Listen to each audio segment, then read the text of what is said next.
am Bugsy and I'm an addict. I'm going to be reading just for today, August 25th, 2024, The Ninth Step, Reclaiming Life. Page 247, basic text, page 42.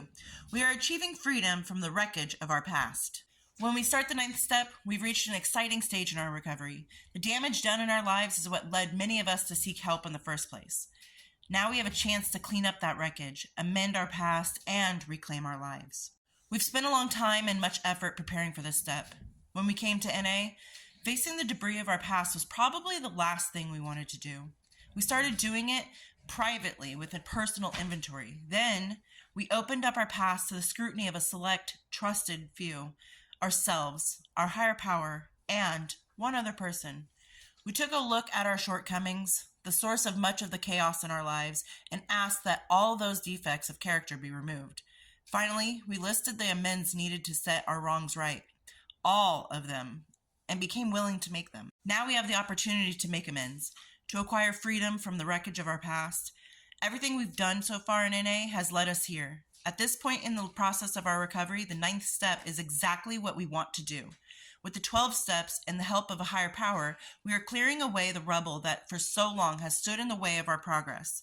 We are gaining the freedom to live. As for today, I will take advantage of the opportunity to reclaim my life. I will experience freedom from the wreckage of my past. Let's be honest. We left a lot of destruction in our wake. And we have to live every single day with that memory of the pain that we caused, the brokenness that we caused, the heartache that we caused other people. Because addiction didn't just affect us. It affected all those around us, those who loved us, those who love us, and those people who supported us. And unfortunately, sometimes direct amends is not possible. There have been people who've told me, like, kick rocks, don't smoke them, don't ever talk to me again. I don't want anything to do with you ever again. And I'll never be able to fully apologize. And it's hard because we're over here like, but I'm better now. Like, let me show you. But some things just can't be fixed. And then there's other times where you have to wait. You have no access to the person you want to apologize to. For me, for instance, is that I have my 3 girls. And I only hope and pray that one day when they're 18, they look for me. I have one that I've got to wait 6 years. I have one that I have to wait 11 years, and I have one that I have to wait 15 years till they're 18. And hopefully maybe one day they will come find me. And I have to be sober when that day comes. And I have to accept the anger, the rage, the hurt, the pain that they're going to approach me with and tell me that I caused them. And it may just be them coming to tell me, you know what, you hurt me so bad, I don't want anything to do with you, but I had to tell you to your face what you did to me. What kind of pain you caused me. And I'll have to accept that. I have a lot of questions that I need to answer to. And I have to be sober to do that. And unfortunately, in some cases, the person that you want to make amends to is no longer with us.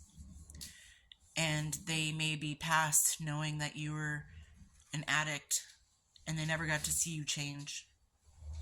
And these are things that we have to accept in recovery. We have to accept that sometimes amends are not possible, but the indirect amends that you are going to perform is living a life of recovery and sobriety and living clean and doing the best you can to make sure your life never spirals out of control like it did before. We are worth our recovery, and we do recover. And part of recovery is accepting things we cannot change. And sometimes that is that we cannot make amends to certain people. But we will be reclaiming our life, because though it hurts that there are people in our lives that we can never reach out to ever again, maybe there's some of the best people you've ever met that just want nothing to do with you. And it was nobody else's fault but your own. But we have to continue moving forward. We have to continue living in recovery. And we can't be like, oh, well, they don't want to talk to me, screw it, I'll just go back. We can't do that. To make an indirect amend to them, we need to keep going forward in the right direction, sober and clean. Maybe one day they'll change their mind. But they're still hurting, and we have to understand that. And we are still hurting as well. No matter how far in recovery you are, there are days that are going to be really heavy to hold.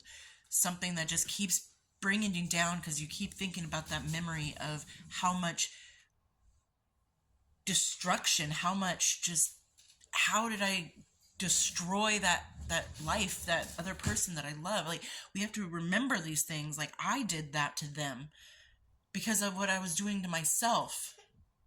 And we have to accept that and still move forward. We can't stay in the past. We can't hold ourselves hostage to our past because we don't live there anymore.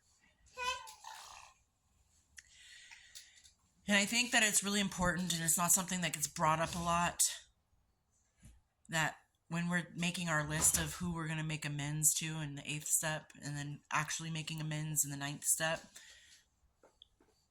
I think that people forget to put our own names on the list, because we need to make amends with ourselves. We need to apologize to ourselves.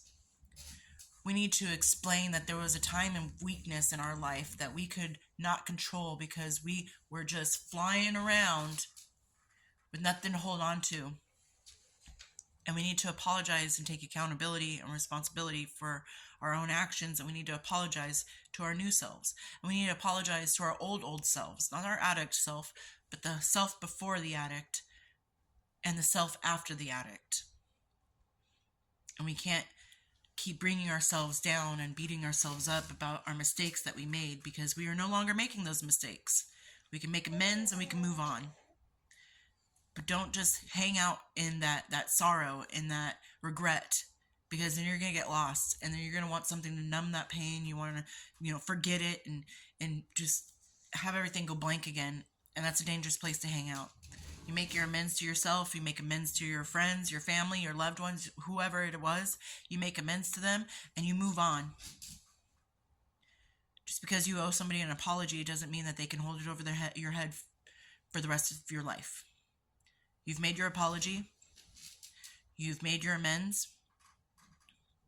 It's not okay if somebody always brings it up. Well, you were an addict. Well, you hurt me. Yes, and I apologized and you accepted, and it's not going to be used as a weapon against me. Even yourself, you cannot use it as a weapon against yourself, because it's not going to get you anywhere in life. And I hope everyone's doing well out there, and I'll talk to you later. Bye.